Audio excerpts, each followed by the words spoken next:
Mədəniyyət Nazirliyinin nəzdindəki Bədii Şuranın Məhsəti qısametrajlı bədii filminin Bakı Film Festivalında nümayişinə qadağa qoymasının səbəbi bəlli olub. Qafqaz Info xəbər verir ki, rejissor və ssenari müəllifi Suad Qara tərəfindən hazırlanan filmdə ədəbiyyat irsimizə hörmətsizlik nümayiş olunur. Azərbaycanın klassik ədəbi mədəni tarixində xüsusi mövqeyə malik olan Məhsəti Gəncəvi obrazının bədii təqdimatında ciddi təhriflərə yol verilir.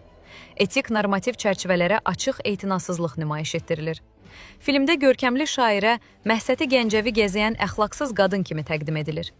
Həmçinin filmin ayrı-ayrı fraqmentlərində mövzunun daxili məzmununa və Məhsəti Gəncəvinin ideya mənəvi irsinə zidd olan sətiraltı mesajlar, manipulativ təqdimatlar və kontekstdənkənar mənalandırma cəhdləri müşahidə edilir.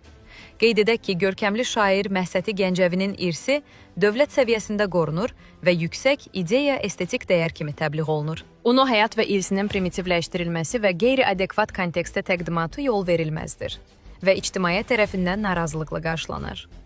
Erotika və konseptual uyğunsuzluqlar nəzərə alınaraq, Azərbaycan Respublikasının Kino Agentliyinin Bədii Şurası Məhsəti filminə lisenziya verilməsini məqsədə uyğun saymayıb. Qeyd edək ki, Suad Qarayeva sabiq Mədəniyyət Naziri Əbülfəz Qarayevin qızıdır.